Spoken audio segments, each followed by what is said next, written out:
اللہ تعالیٰ نے انسان کو بے شمار نعمتیں عطا کی ہیں، اور ان نعمتوں کو اگر ہم شمار کرنا چاہیں تو وہ ہم شمار نہیں کر سکتے۔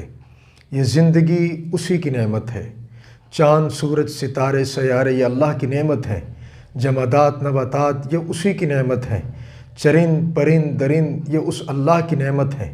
اسی طرح سردی گرمی صحت بیماری یہ سب اللہ رب العزت کی نعمتیں ہیں۔ ایمان اللہ کی نعمت ہے، قرآن اللہ کی نعمت ہے، کعبۃ اللہ یہ اللہ کی نعمت ہے، حضور صلی اللہ علیہ وسلم اور روضہ رسول صلی اللہ علیہ وسلم یہ اللہ کی نعمتیں ہیں۔ اور قرآن مجید میں اللہ تعالیٰ نے ارشاد فرمایا ہے کہ وَإِن تَعُدُّوا نِعْمَتَ اللَّهِ لَا تُحْصُوهَا، اگر تم میری نعمتوں کو شمار کرنا چاہو تو وہ تم نہیں کر سکتے۔ جہاں پر یہ بے شمار نعمتیں اللہ تعالیٰ کی طرف سے انسان کو ملی ہیں، وہاں ایک بہت بڑی نعمت جسے ہم اولاد کہتے ہیں یہ بھی اللہ تعالیٰ کی نعمت ہے۔ اولاد کو ہم لخت جگر بھی کہتے ہیں، اولاد کو ہم نور نظر بھی کہتے ہیں، اولاد کو ہم اپنے بڑھاپے کی لاٹھی بھی کہتے ہیں۔ اگر اولاد حقیقت میں اولاد ہو اور فرما بردار ہو، یہ نور نظر بھی ہے، لخت جگر بھی ہے، آنکھوں کی ٹھنڈک اور سرور بھی ہے، اور اس کی جوانی آپ کے بڑھاپے کی لاٹھی بھی ہے۔ تو یہ اللہ نے اولاد کو بہت بڑی نعمت کہا ہے، اور فرمایا کہ المال والبنون زینت الحیات الدنیا، یہ مال اور اولاد یہ اس دنیا کی خوبصورت ترین چیز ہے، یہ زینت دنیا ہے، یہ حیات دنیا ہے۔ اور اس اولاد کے وجود سے ہمارے گھروں کی ویرانیاں ختم ہوتی ہیں، ہمارے یہ بڑھاپے کی لاٹھی ہے۔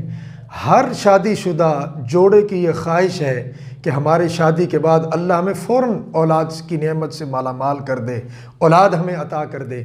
اور یہ بات یاد رکھیں، اولاد اللہ کے علاوہ کوئی نہیں عطا کرتا ہے۔ قرآن مجید میں اللہ نے ارشاد فرمایا کہ یہب لمن یشاء اناثا ویہب لمن یشاء الذکور، کہ بیٹیاں بھی ہم عطا کرتے ہیں، بیٹے بھی ہم عطا کرتے ہیں۔ یہاں پر سب سے پہلے بیٹیوں کا ذکر ہے۔ اللہ نے قرآن میں بیٹوں کا ذکر پہلے نہیں کیا، پہلے بیٹیوں کا ذکر کر کے اشارہ کر دیا کہ بیٹیاں بھی عطا کرنے والا میں ہوں۔ اور آپ صلی اللہ علیہ وسلم نے فرمایا کہ خوش نصیب ہے وہ عورت جس کی پہلی اولاد بیٹی ہو۔ اور اللہ فرماتے ہیں بیٹیاں بھی میں عطا کرتا ہوں، بیٹے بھی میں عطا کرتا ہوں۔ او یزوجہم ذکرانا و اناثا، کبھی کبھار میں دونوں دے دیتا ہوں، جڑوا دے دیتا ہوں، کبھی دو بیٹے دے دیتا ہوں، کبھی ایک بیٹا اور ایک بیٹی دے دیتا ہوں۔ وَيَجْعَلُ مَن يَشَاءُ عَقِيمًا، اور جب میں چاہتا ہوں کسی کو بھی کچھ نہیں دیتا۔ معلوم ہوا اولاد دینے والا اللہ ہے۔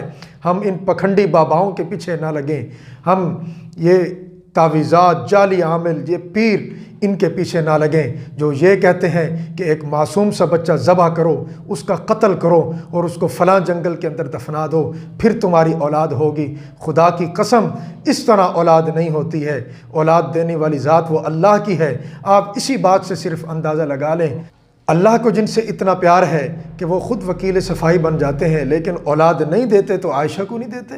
معلوم ہوا کوئی نبی بھی اولاد کسی امتی کو نہیں دے سکتا ہے۔